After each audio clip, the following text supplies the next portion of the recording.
Buenas tardes a todos. Muchas gracias nuevamente por estar con nosotros en esta jornada ardua.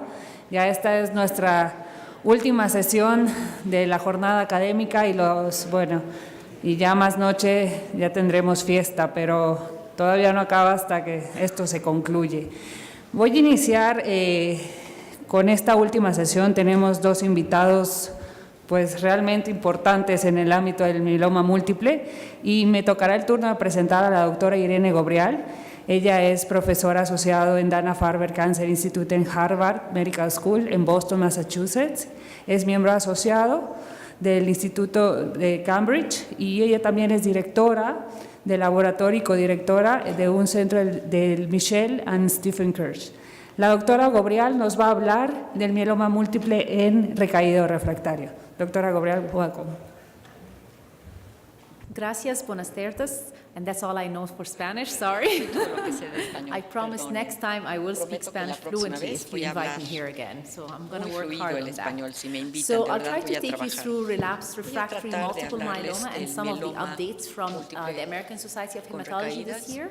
And again, I just want to thank again the organizers for a wonderful Pero bueno, quiero primero meeting agradecer a los and for organizadores por time esta here in hermosa this reunión country y and por in el this city. tiempo It's tan agradable gorgeous. que And again, I me he want to pasado thank en este Ash país y also en for esta inviting me here. hermosa ciudad. Y también So agradezco a I will Ash take la you through invitación. some of the updates that we had Bueno, in voy a ASH darles for the algunos de los relapsed datos refractory que setting, vimos and then you'll en hear ASH about para el upfront setting of tratamiento de multiple myeloma. mieloma múltiple refractario. So just reminding you Esto es all that como myeloma un breve is truly a recordatorio que el multiple mieloma disease. When we realmente es say una enfermedad multiple múltiple. myeloma, Cuando it's decimos truly mieloma multiple múltiple, genetic realmente abnormalities son and anomalías multiple types genéticas of múltiples y patients. And tipos de indeed, we're pacientes learning múltiples. more and more Y estamos about this aprendiendo cada as vez we más understand sobre better esto y the a medida que clonal vamos evolution, the entendiendo la multiple types evolución of genetic clonal, los mutations diferentes that we tipos de have in our mutaciones patients. que And tenemos I'll en come nuestros back to that at pacientes. the end of my Y bueno, talk voy a to volver a tell este you punto how al final de mi critical presentación para to decirles understand better cuán the disease crítico of es myeloma entender so that we can mejor treat our la enfermedad de patients better mieloma in para the que podamos future. tratar mejor a nuestros pacientes So en el I'll take you futuro. through three main Vamos a highlights revisar for entonces multiple myeloma tres that were from ASH this puntos year. The destacados first one que se is, hablaron en ASH are we sobre mieloma. almost at the time Número of uno, the que era estamos of casi en precision la era de la medicine? medicina de And la the reason I'm saying precisión. that is Y we la treat razón de esto every es que single patient tratamos with a cada multiple paciente myeloma the same específicamente way. con So mieloma I tell you, múltiple patient has 11, 14 de la misma manera. O sea, si yo les digo que el paciente tiene la deleción P17 o T14, pues son diferentes tipos citogenéticos. Y si les digo cómo los voy a tratar, los tratamos igual. O sea, no cambiamos la terapia y por eso tenemos que llegar a esa era en la que el futuro la medicina de precisión haga diferencia, en donde la gente con deleción P17 se trate de diferente manera que con la translocación 11-14. La segunda parte de mi presentación tratará sobre inmunoterapia. Si ustedes han acudido a ASCO o ASH o ACE, han oído cada vez hablar más de la inmunoterapia y cómo es que estos agentes novedosos de los inhibidores de punto de control o CAR-T o vacunas están surgiendo para utilizarse también en mieloma múltiple. Y luego la última parte que voy a revisar con ustedes es volveremos todavía más al pasado.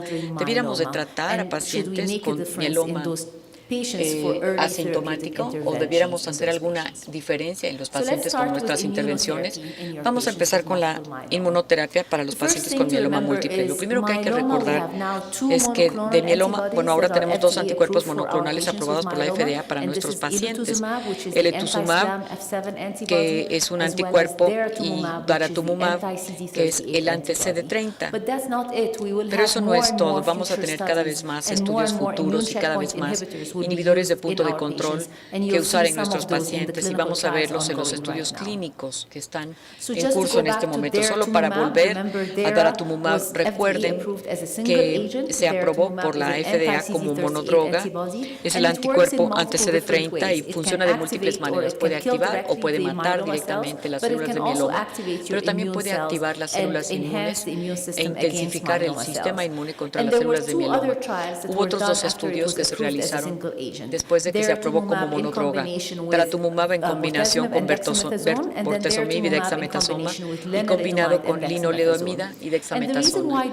La razón por la que estos dos son tan críticos es porque una vez que nuestros pacientes recaen con mieloma múltiple, oyen hablar del tratamiento inicial, pero una vez que los pacientes recaen con mieloma, la primera línea de tratamiento post-recaída es crítica. En el pasado solíamos decir, está bien, terapia paliativa, quizá 2 líneas de terapia y nunca hay que lograr una respuesta profunda, pero ahora el paradigma de tratamiento es diferente. Ahora decimos, hay que ser agresivos, como lo eres en la terapia de primera línea, o sea, tienes que tratar de lograr una respuesta profunda para lograr una enfermedad mínima residual. Y les muestro los datos con estos dos estudios. Aquí tenemos el estudio Bortezomib-Dex actualizado de ASH, se publicó en el New England Journal of Medicine y ahora tenemos actualizaciones de ASH de este año. Ven ustedes que la diferencia en la sobrevida libre de progresión fue significativa en pacientes con DARA, Bortezomib y Dex versus Bortezomib y Dex. Y lo más importante es que la diferencia en sobrevida libre de progresión se debió a la presencia de una alta tasa de respuesta. Pueden ver la profundidad de la respuesta en estos pacientes que incluye remisión completa, estricta, que es muy alta, y esto indica por primera vez que la profundidad de la respuesta en el ámbito de la recaída es muy importante. Hay que tratar de llegar a esa profundidad de respuesta. Entonces, ¿qué aprendimos de esta actualización? Bueno, que Bortezomib y Dexa es seguro, lo pueden dar a sus pacientes, no hemos visto nuevas toxicidades y tratamos de lograr enfermedad residual mínima negativa y tratar de lograr una buena respuesta en sus pacientes con mieloma. Ahora, el segundo estudio fue DARA, lenalidomida y dexametasona. DARA, lena y dexa. Se publicó en el New England Journal of Medicine también, pero se fue actualizado también en ASH. Esto es solo para recordarles a todos sobre el estudio POLLUX. El estudio POLLUX tuvo LAN-DEX versus la combinación LEN-DEX, casi con 100 pacientes en cada brazo. Es un estudio grande y se les va dando seguimiento a sobrevida libre de progresión y tasa de respuesta. Y aquí, como pueden ver, muy agradablemente, hay una enorme diferencia en la sobrevida libre de progresión en DARA LEN-DEX versus LEN-DEX solo. Estos pacientes pudieron haber usado lenalidomida antes, pero no eran refractarios a ella.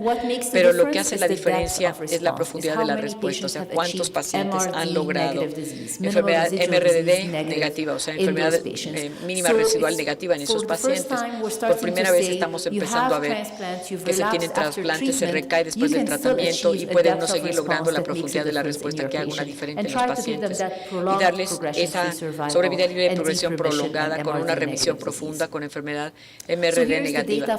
Aquí tenemos los datos de MRD. Esto es para recordarles que MRD se puede manejar por dos métodos diferentes: método de secuenciación, que checa la secuenciación y el arreglo BDGR, y por citometría de flujo, como lo hacen los españoles con citometría de flujo de 4 a 6 colores. Y bueno, lo hacen en múltiples lugares, no sé si la tienen aquí en México o no, pero si utilizan uno de los números, que es a la sexta, una célula de cada millón de células, pueden ver que hay una gran diferencia entre DARA, LEN-DEX o LEN-DEXA, y el impulsor de esta cura potencial de la enfermedad de MRD negativa es la combinación de terapias que nos va a dar una combinación muy activa y que potencialmente en el futuro podría curar a nuestros pacientes.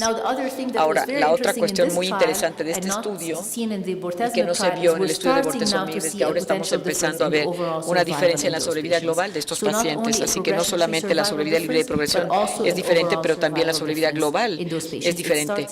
Y empieza a madurar, y esperemos que para el año próximo podamos ver que esto indica ciertamente la diferencia en la sobrevida global de nuestros pacientes. Así que otra vez, ¿cuál fue la conclusión de ASH de este año? Para DARA LEN-DEX, que es seguro, la eficacia es muy alta, la profundidad de respuesta, sobre todo enfermedad de MRD negativa, la diferencia en la sobrevida libre de progresión, y potencialmente podemos ver una diferencia en la sobrevida global de nuestros pacientes con mieloma múltiple. Ahora bien, ya probamos daratumumab, elotuzumab. ¿Qué más hay disponible? Bueno, pues hay un nuevo fármaco en estudio clínico, no todavía aprobado por la FDA, que también es anticuerpo de CD30 de Genzyme Sanofi. Y bueno, este es un estudio de Paul Richardson que se presentó también en ASH este año. Se llama isatuximab, combinada con pomalidomida y dexametasona para pacientes con recaída de mieloma múltiple. Ven aquí esta curva de cascada y graficación de cascada, todos los pacientes tuvieron una reducción de su espiga. De hecho, muchos de ellos lograron una remisión completa o una remisión parcial muy agradable, que es esta reducción de la espiga.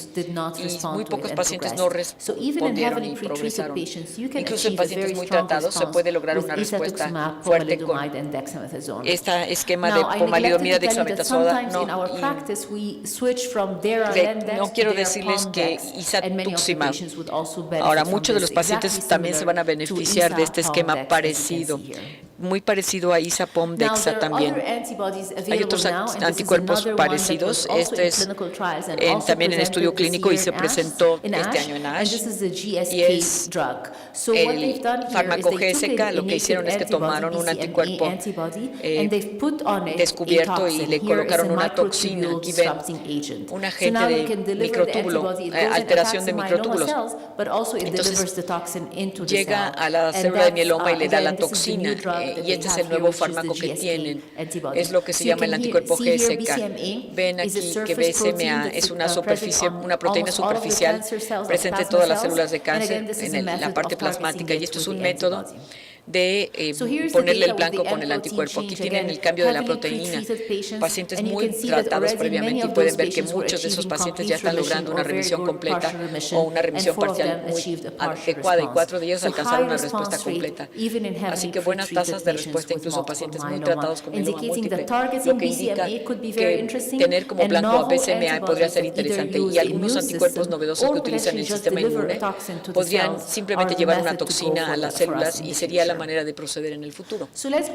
Y ahora vamos a llegar a lo que es los reguladores verdaderamente inmunes. Estos son los inhibidores de punto de control. Si han tratado con tumores sólidos de cáncer, por ejemplo de melanoma, y ya han oído hablar de pembrolizumab, nivolumab y todos esos otros inhibidores de punto de control. Este es uno, pembrolizumab, un inhibidor de PD1. Recuerden que los puntos de control son críticos para las células T, para poder reconocer las células cancerosas, y si se activan en PD1,